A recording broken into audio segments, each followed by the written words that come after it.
Assalamualaikum warahmatullahi wabarakatuh. Saya Ibu Herni Susanti dari SD 6 Panang Enim, Kecamatan Panang Enim, Kabupaten Muara Enim. Di sini saya sebagai calon guru penggerak angkatan 9. Pada pembelajaran 2.1, saya sudah mempelajari tentang pembelajaran berdiferensiasi. Lalu, apakah pembelajaran berdiferensiasi itu? Pembelajaran berdiferensiasi yaitu suatu upaya guru untuk menyesuaikan proses pembelajaran di dalam kelas yang bertujuan untuk menyesuaikan kemampuan individu murid. Lalu, apakah saya mengubah pemikiran saya dari apa yang telah saya pelajari?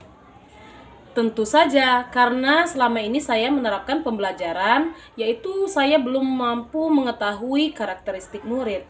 Tapi berkat dengan pembelajaran berdiferensiasi ini, saya lebih mengetahui keunggulan dan minat dari peserta didik saya dalam proses pembelajaran. Lalu, bagaimana tentang pemikiran saya terhadap kontribusi daripada perubahan serta implementasi terhadap pembelajaran berdiferensiasi ini? Benar sekali, karena pembelajaran berdiferensiasi ini sangat berkontribusi sekali terhadap pembelajaran apa yang akan saya terapkan selama ini.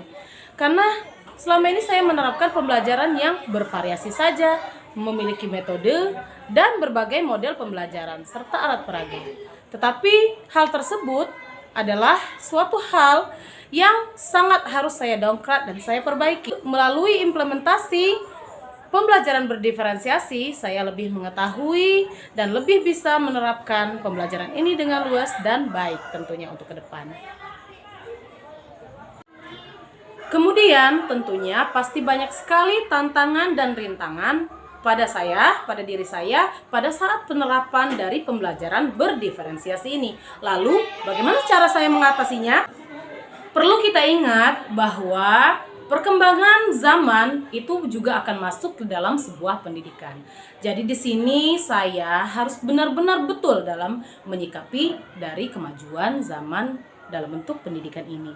Karena mengapa? Pasti di dalamnya akan terjadilah sebuah rintangan dan tantangan dalam penerapan pembelajaran ini. Contohnya, minat anak, kesiapan dari anak. Maka dari itu, untuk menyikapinya, saya harus memulai dari diri saya sendiri dahulu. Saya harus menjadi teladan dulu untuk anak didik saya maupun sekolah.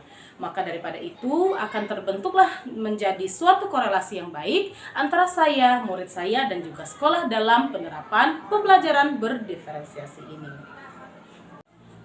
Selanjutnya, apa kesimpulan dari pembelajaran berdiferensiasi ini? Lalu bagaimana saya menerapkannya di dalam kelas? Seperti yang sudah saya jelaskan pada awal tadi, bahwa pembelajaran berdiferensiasi yaitu suatu upaya guru atau suatu proses upaya guru untuk mengetahui kemampuan daripada individu murid dalam proses pembelajaran. Lalu bagaimana saya menerapkannya di dalam kelas? Yaitu saya akan memulai dengan diri saya sendiri dahulu, yaitu mempersiapkan tentang pembelajaran berdiferensiasi. Lalu saya akan mengajak anak didik saya untuk berkolaborasi dalam pembelajaran ini dengan cara saya memberikan dahulu kepada mereka tentang pengertian daripada pembelajaran berdiferensiasi. Lalu di situ saya melihat, saya petakan dulu anak-anaknya melalui kesiapan belajar. Lalu kemudian saya lihat minatnya, kemudian saya akan lanjutkan lagi kepada profil belajar. Lalu kemudian saya akan membentuk kelompok terhadap anak didik saya, dan kemudian pembelajaran akan segera saya mulai. Lalu nanti saya akan melihat di manakah kebutuhan-kebutuhan itu akan saya terapkan terhadap anak didik saya. Contohnya, misal saya mengajarkan tentang surat Al-Maun, maka dari situ saya akan mempersiapkan sebuah video, kemudian saya tampilkan kepada anak didik saya, mereka akan mengamati satu persatu, lalu kemudian berdiskusi dengan kelompoknya, dan kemudian mereka akan saya berikan pembelajaran, yaitu tentang bagaimana pembelajaran berdiferensiasi itu.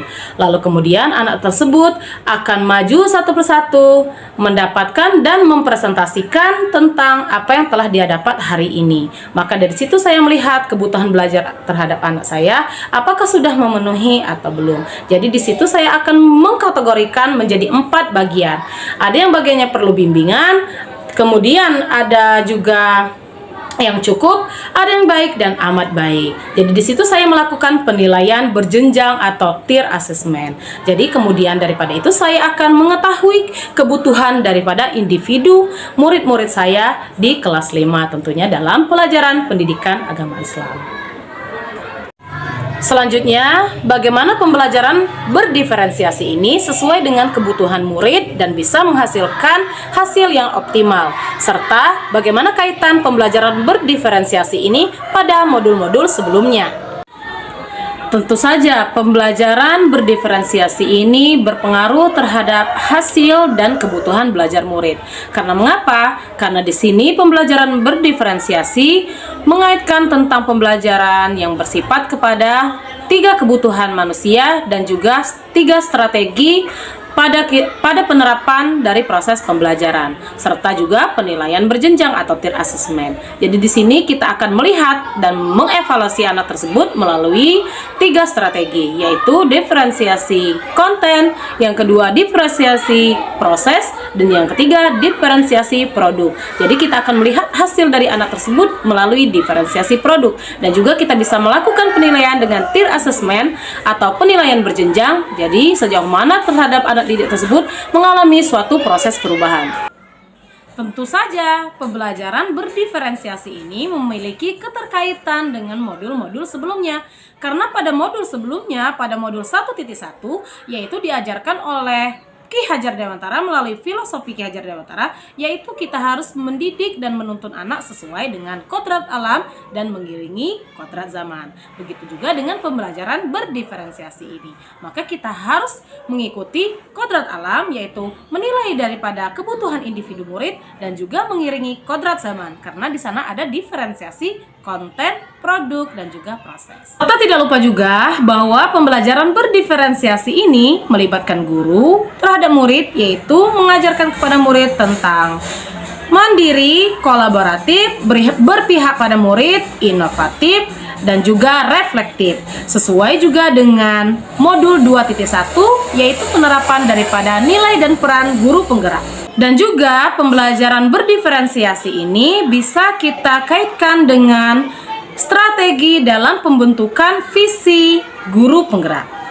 Dan juga daripada audiens bahwasanya siswa-siswa yang telah kita kumpulkan itu bisa juga kita kaitkan dengan modul 1.4, yaitu penerapan nilai-nilai budaya positif. Pada kesimpulan akhirnya, pembelajaran berdiferensiasi sangat bagus sekali untuk diterapkan kepada anak didik kita, karena kita akan lebih mengetahui kebutuhan daripada individu murid. Dan juga pembelajaran berdiferensiasi ini berkaitan pada modul-modul sebelumnya. Sebelumnya saya mohon maaf apabila ada kata-kata saya yang salah. Kepada Allah saya mohon ampun. Semoga materi ini bisa bermanfaat untuk kita semua. Wassalamualaikum warahmatullahi wabarakatuh.